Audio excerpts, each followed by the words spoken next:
Welcome to Immigrations and Story, where Lauren and Linda will bring you the stories told by Canadian immigrants, where we learn about their journey and what is it like to live in the multicultural country. Hi everyone, my name's Lauren. And my name is Linda. And welcome to our final project for Communications 423. Today we are going to talk about immigrations and storytelling.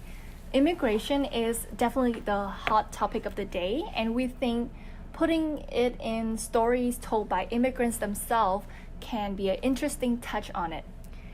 So we chose to explore this topic as we thought the concept of storytelling is really important when it comes to human migration and understanding people's backgrounds in order to piece together a more inclusive and authentic representation of immigrants and refugees as unique individuals rather than stereotypes. So Linda, why don't we start out by asking you, what's your relationship with immigration? Do you see yourself as an immigrant? And what's your position on migration or immigration if you have one? I am an international student, and I am actually wanting to achieve the permanent resident status in Canada. However, I don't see myself as an immigrant yet, because I believe that an official title really plays an important part in defining who you are and whether you are immigrant or not. And my definition for an immigrant is basically the person who have achieved a place officially and legally in the new country, and they have the rights and the benefits as citizens within that new country. As I said, that I really want to be a permanent resident, so I think immigration is a positive thing for me and is a goal personally in my life. Mm-hmm. And just an interesting difference you point out there of being someone who's, I guess, achieved immigration or has achieved that legal status of being an immigrant versus someone who's just living in the country. Yeah. What really makes that different for you? Because I know I'm assuming you're on a student visa. So you do have certain rights and freedoms legally given to you. Yes. But what's the biggest thing that makes it different from just the visa to being an immigrant? Is it that kind of permanence that you get with the permanent resident title versus just having a visa that you have to renew? Yeah. I think that definitely play a big part, because as having a visa, you will have the expiration date, and it kind of set you on a date that you are no longer welcomed in the country anymore. But saying that you are permanent resident, give you that security that you have the rights and you will never be kicked out in a way, which is kind of a strong words. And also there are many different things that a person with a PR can do while the person without the PR cannot do, such as having benefits of free tuition fees or reduced cost in health benefits. So those essential parts in your life that have different price point really affects you, and so they are the reason why many people striving to be Canadian permanent residents. That's really interesting. Yeah. So what about you, Lauren? What is your position on immigration? Well, so I myself am not an immigrant, but my mother came over with her parents when she was quite young. She was about 2 years old. So I'm technically second generation. And on my father's side, he is French-Canadian. So he's been here for quite a few years, and his family historically has lived in Ontario, Quebec area. So they've been there for a while. So I don't have myself a personal migration story to share. But at the same time, I feel like because I am mixed race and because I identify more with my mother's side, she's Chinese, I do feel like I have a similar experience to many Canadian-born Chinese residents or Canadian-born Chinese citizens, or as well as people that migrated over when they were quite young and have been raised in Canada, particularly those who are people that are of my generation. I feel like I have similar experiences to them, especially when it comes to self-image and things like that. But at the same time, having not been an immigrant myself, I feel I would say distant?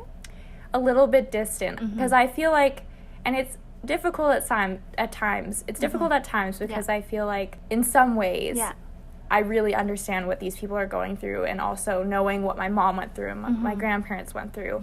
I really identify with that, but at the same time, not being an immigrant myself and me being mixed race, I feel like I'm not really allowed to be in that space fully, which is okay, but it can make it really hard to share my stories and to connect with others because I always feel like I'm a little bit of an outsider. I see. So that's really interesting.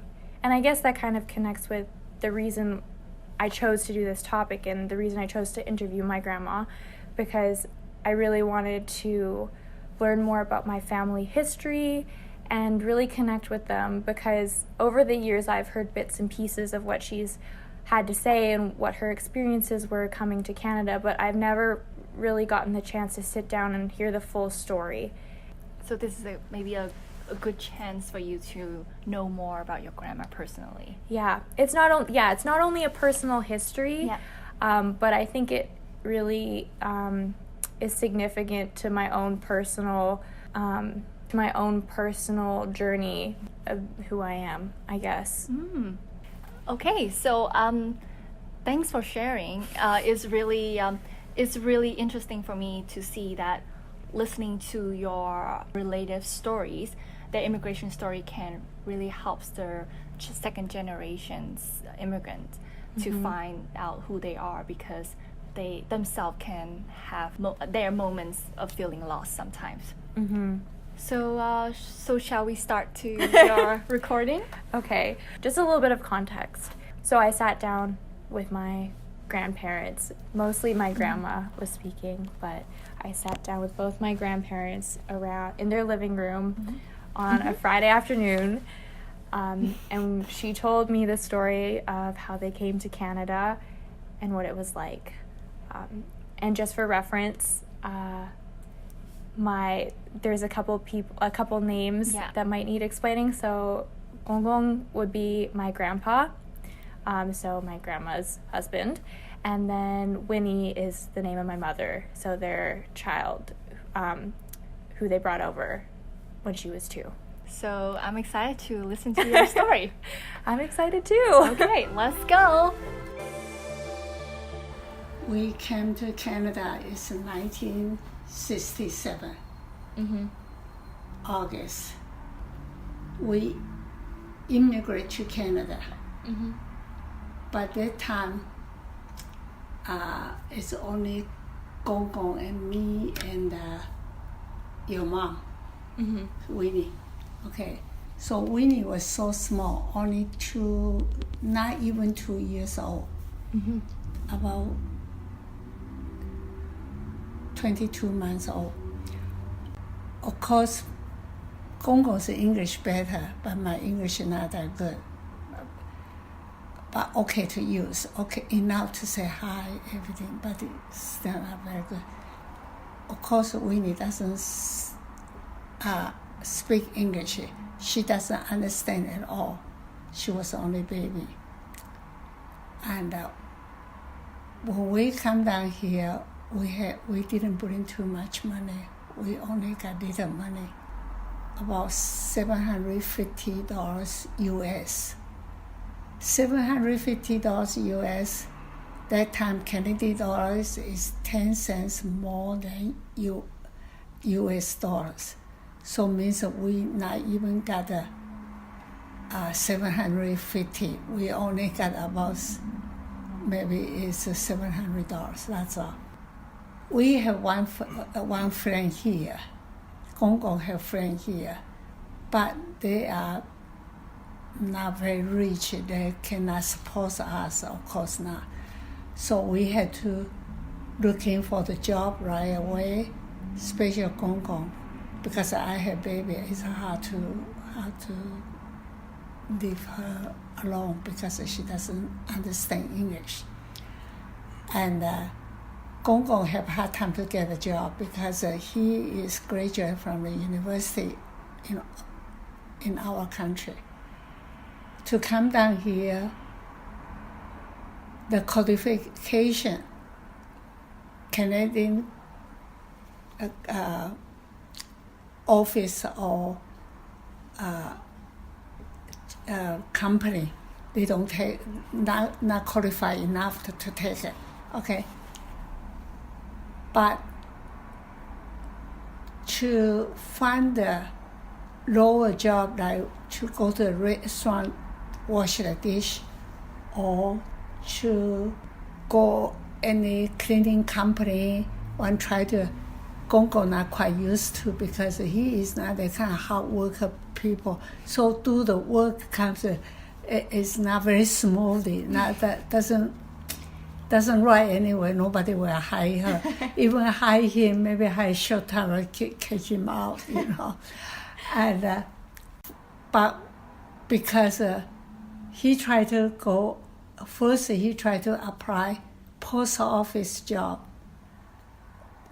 Every company, every office goes, they say, are you the union? Because for male worker, you need a union job. And to get into the union job, at least you need a citizenship. But take 5 years to become citizenship. So it's so many hard time. This is one example. So any other office, government office, everything, nobody take him anyway. Even his qualification, the school is high enough, but other skill he is not. So one day, we rent the one place, one old lady's place, one room. But because Winnie is still baby, sometimes cry, sometimes the old lady not quite used to, not happy. She is Chinese, okay, not happy. But Gong Gong get a job. Finally, he got a job in Chinatown, one restaurant, to wash the dish. But Gong Gong doesn't know how to wash a dish. Don't think wash dish is the easy, like some old lady in Chinatown in the restaurant. She doesn't know anything about the. She doesn't know anything about other type of job, but she do the wash dish very quick. She hold the whole tray of dish up and just drop down to the floor. Didn't break anything, and it's so quick. And the Gong Gong is scared to, very careful, very scared to break a dish or something. So take everything is so slowly come up and slowly go down. And the lady and the cook in the kitchen cannot stand on that kind of slow mo, So say, come on, like this way. So because he doesn't know how to do it, he should listen what people's advice or say something, even say something bad word to him. He should more patient. Just don't say, don't fight, don't say anything. She cannot stand it. She fight back. So the boss fired him. Of course, fire him wouldn't fire the chef. If the boss fire the chef, the restaurant going to close. Nobody will cook, right? But to get the dishwasher is much easy, right? So 2 days he got fired. Okay, So we lose the job again. Not very long. No, not very long. So it's very, very difficult in Canada in the beginning. Mm-hmm. And finally, we still we still have a few $100 because at that time, for grocery a week, we maybe $10 should enough. $10 for 1 week. We got the milk, we got bread, we got pork chop, we got egg, everything. About $10. That's good enough. But the rent is expensive. The rent is $75 a month. So that's quite expensive. So we have no time. We have no how to go to the ESL class to learn the English or to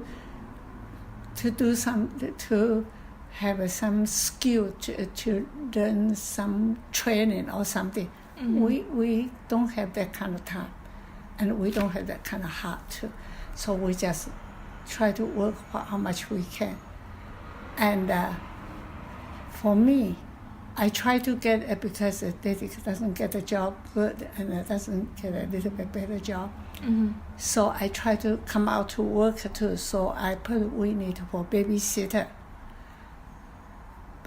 And but because the babysitter is Chinese, should okay to have a conversation with your mom, your Winnie, okay, but still not that good because she got her own kids, own boy, about same age like Winnie.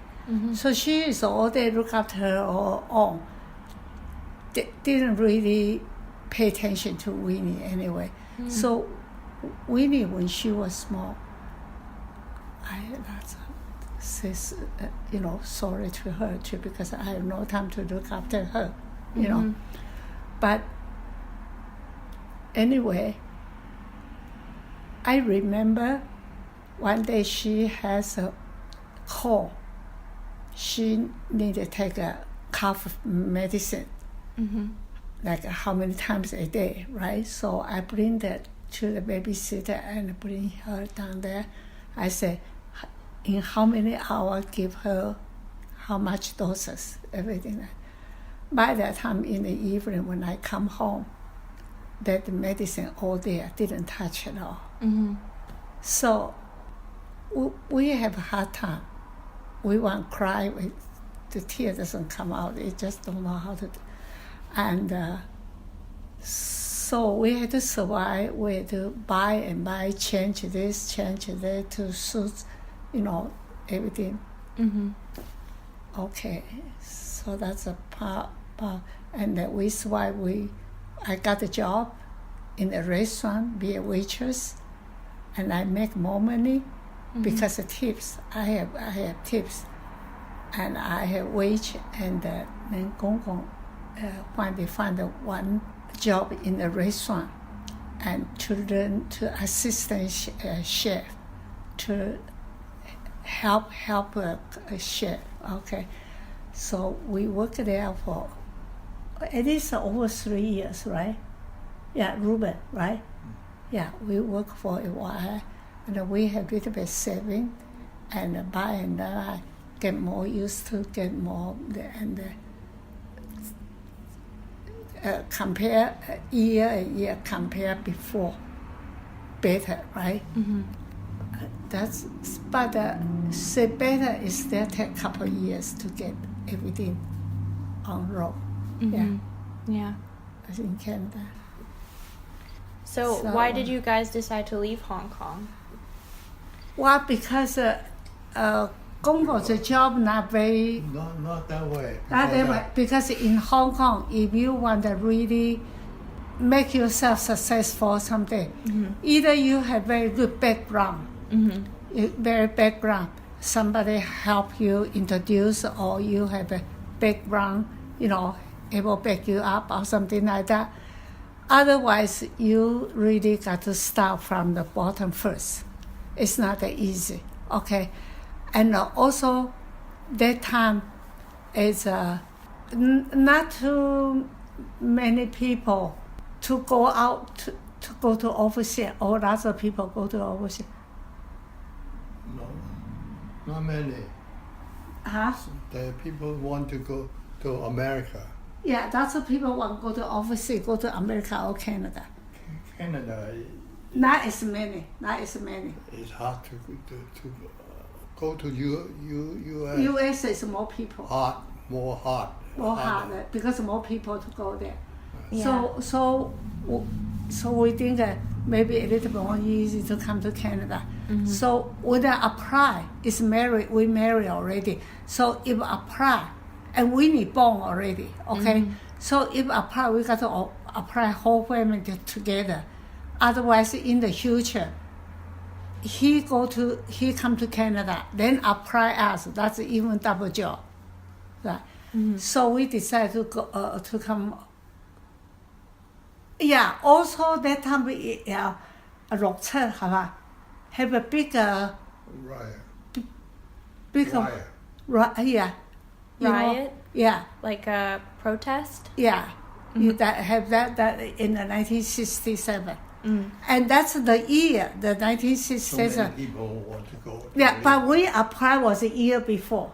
We applied was in 1966 when Winnie was born. Mm-hmm. Okay, so we applied to come overseas, and then 1967 was a big arrival. During the same day, the Hong Kong side and Kowloon side, there's a ferry to go through. They say, very urgent announce, say, what time start the ferry is closed, the boat cannot pass by, something like that. That's the day we 3 people got to go to immigration's office interview, right? Yeah, we 3 got to go to the Hong Kong side to have interview. Mm-hmm. Okay? That time I want myself, one person, to come Canada first. Mm. They're not come. But then I go to immigrant. I said I want all together to come Canada. Mm-hmm. But the immigration, well, you have the 50,000 money in your bank. Mm-hmm. Because the wife and the kids is all go together, you need more money in the bank account. Mm-hmm. Otherwise, they not say okay. Mm-hmm. We cannot come. Only he can able to come. We cannot come. Mm-hmm. Okay, so that's why we want to come over, because it's a big array already, and lots of people want out anyway. But we it already seems as okay, you can go, but now it's because of money, right? Mm-hmm. So Gong Gong went to his friend's father, borrowed the money, and then we put it in a bank account. So then we come over here. Mm. Yeah. So what were the riots about? Just people wanting to come to like America and Canada? Or? No. They've rioted against the Chinese government and the Hong Kong government. Oh, okay. Yeah. How did people react when you moved to Canada? Like the people that lived there? Moving to Canada, it seems people very nice here, actually. Before, the people even more nice. I'm not saying now the people not nice. Before, the people more friendly.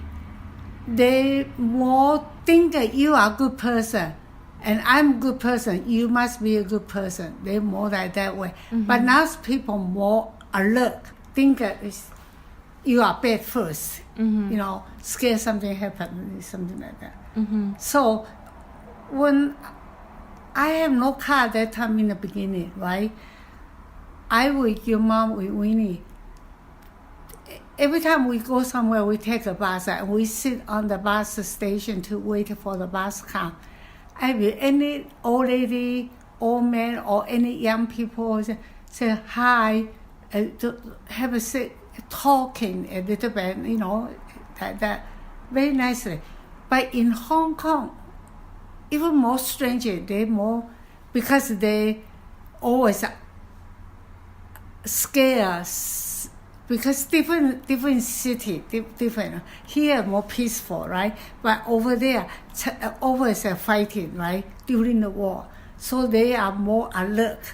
Mm-hmm. It's different. Mm-hmm. Yeah, but otherwise the people is nice. Yeah. I had no problem with the people here, or or Hong Kong. Yeah. Even don't talk the language, but, you know, you try that talk, that's all. We come to Canada, we never think, oh, we want to go back because Hong Kong better. We always think we got to concentrate forward, look at the front, keep going. We cannot step back all the time, you know. So we think that we are okay in Canada. Now it's 53 years already in Canada. Well, thank you so much to Mrs. Chow for sharing her story. Lauren, what are your thoughts after listening to your conversation with your grandma? Well, I don't know about you, but it's really interesting for me hearing her story because I never actually knew about what happened when they first came to Canada.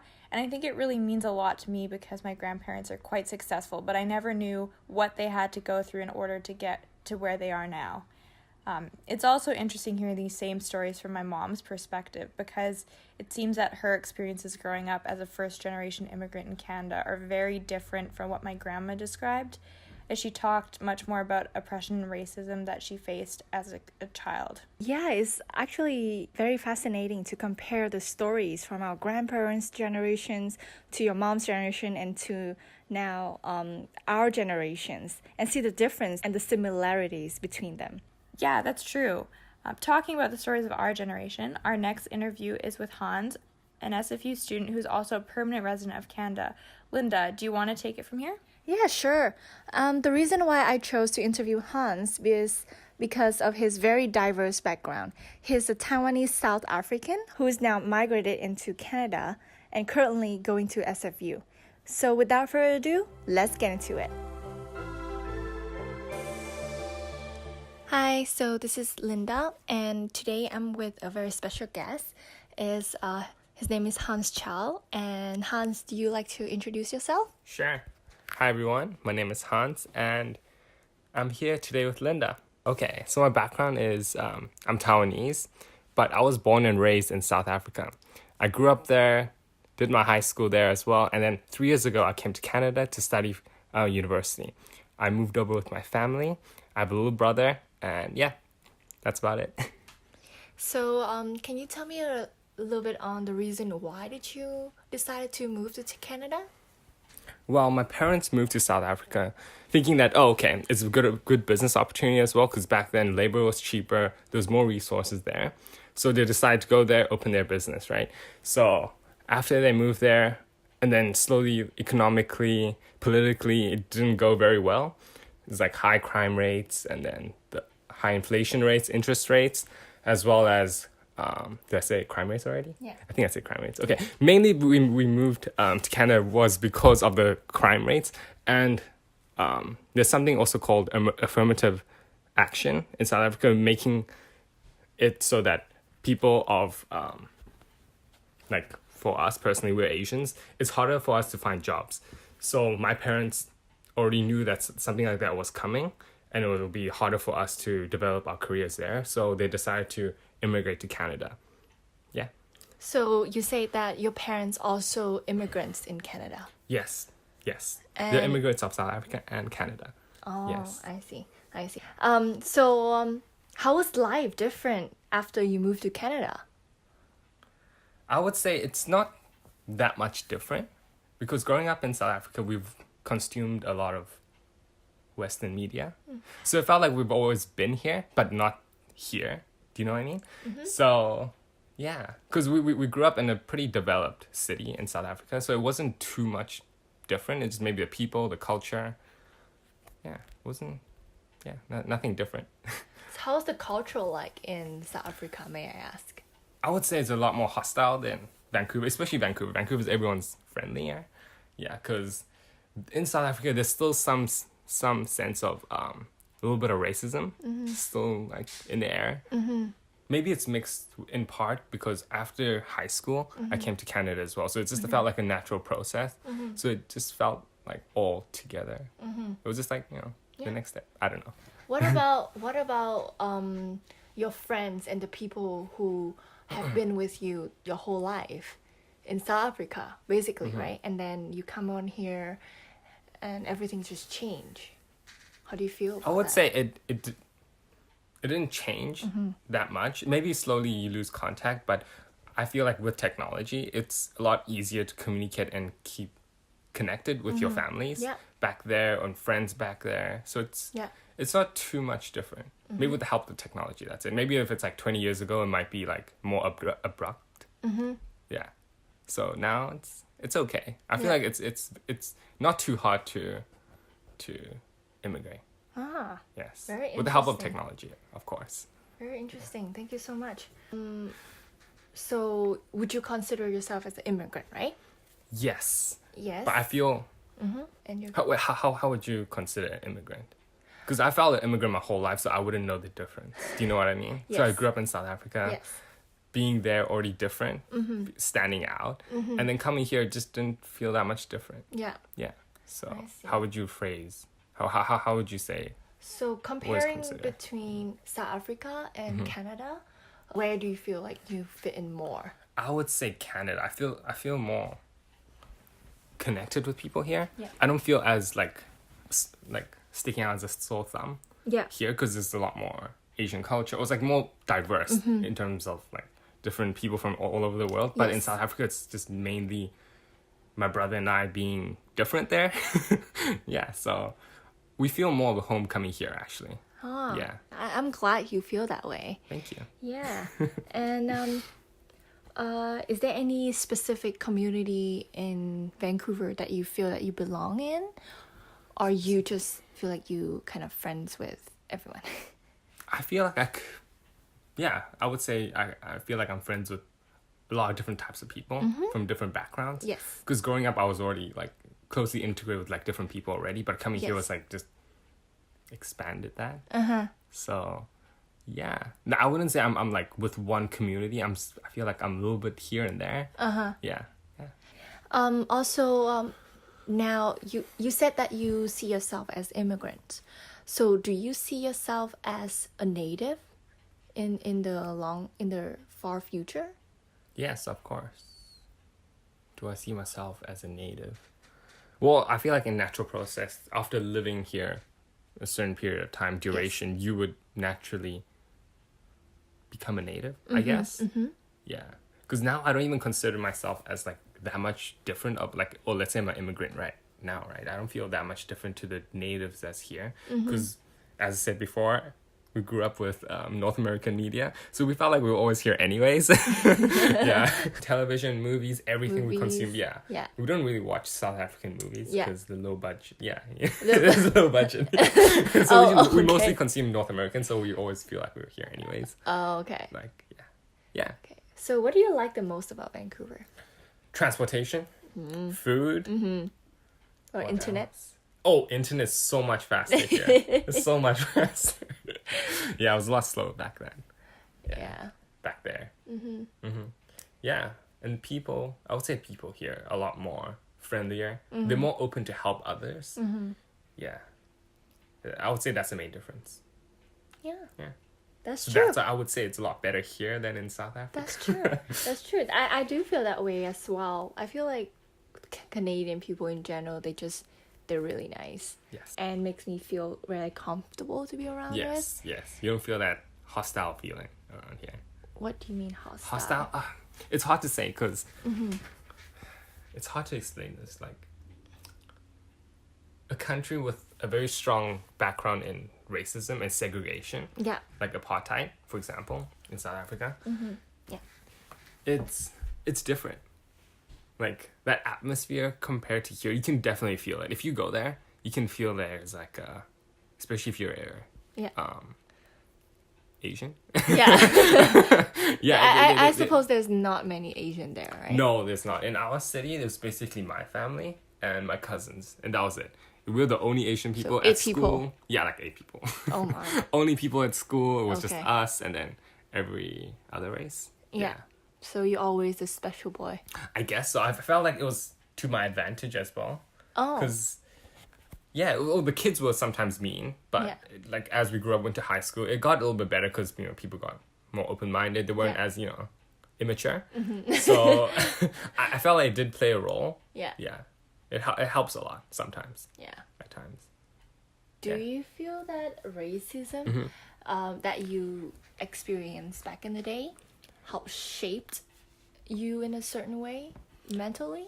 I would say it gives me a different perspective. It gives me an overall view in terms of certain situations. I might feel like it's not a big deal, but people here might take it as a really big deal. Like quite sensitive. Quite sensitive, yes. Yeah. That's the word. Quite sensitive. Yeah. So I feel like it gives me a better understanding of how it feels to be how would I say this? No, I wouldn't say victim. I would say a person that has felt Have been in that situation. in this situation. So it gives me a better I don't know. What was I saying? I lost my train- Experience? Experience. So do you feel that your immigration status impact other people's perception on you? Yeah, of course. So when I tell people I'm from South Africa, there has two different phases of reactions. They'll first be confused that, whoa, you're Asian, but you grew up in South Africa and now you're in Canada? Whoa. And then they're like, oh, that's actually interesting. So that's the second phase, the interest. So I feel like it's a great conversational starter. Yeah, it breaks the ice sometimes, just like when I introduce myself.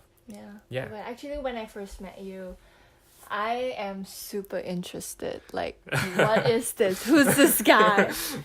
And then, which country do you belong?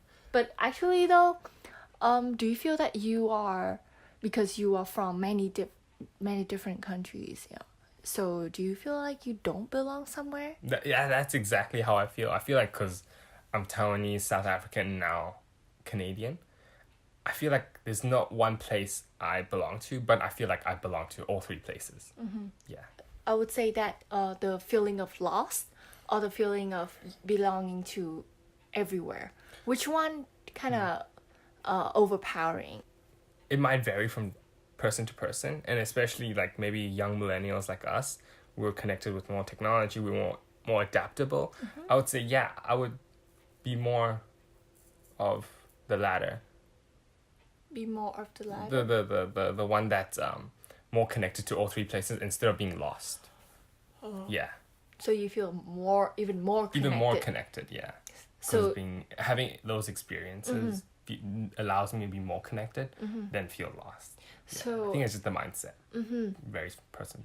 yeah, for sure. And it means that being immigrated to different countries and being an immigrant does have a positive impact on you.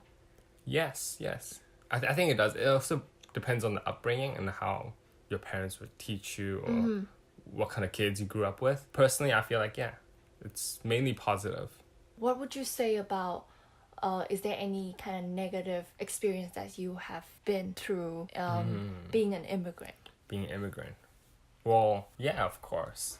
Like, especially when I was in South Africa, I felt more of that than in Canada. Because even though I grew up there, even though I was born there, I still felt like an immigrant. Do you know what I mean? Yeah. Even though I was part of this, I am a South African, but I don't feel like a South African, especially when I was growing up. Yeah. The first, let's say 10 years, like, yeah, it didn't feel at home. Even though it was my home. Like, I was born in 1996, and apartheid officially ended in 1994, so there was still some sense of segregation in South Africa. Sure. Yeah, and then slowly, it got better, but politically it's still a mess right now. So growing up there it was bittersweet. That's definitely the word to say, right? Yes. It's very interesting to me because it's not that you were born somewhere makes you feel like home at that place. It's actually about the environment that you are in. Yes, totally agree. Makes you feel that you're more like home because you only been in Vancouver for, I would say, 4 years. Yes, almost 4 years. Almost 4 years, and you surprisingly you feel more like home here than in the place that you have been 18 years of your life. Yeah. Thank you so much for your answers. No, thank you so much for reaching out for this podcast. Gave me a lot to think about. What would you say you need to think about after this podcast?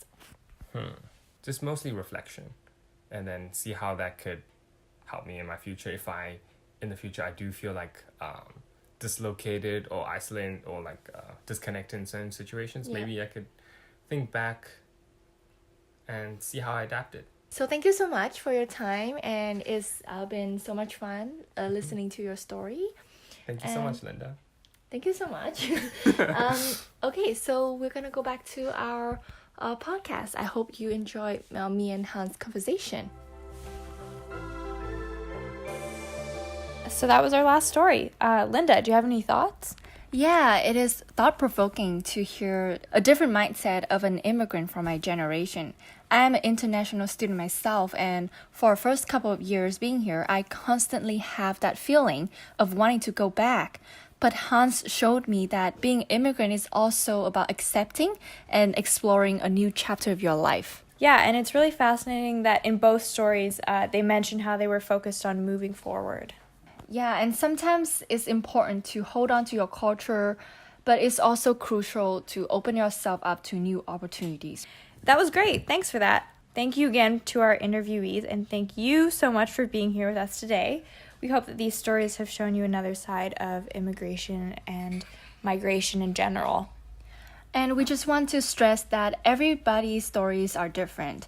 And sometimes it's good to just take a step back and really listen in order to see a bigger picture. Until next time, Bye. bye.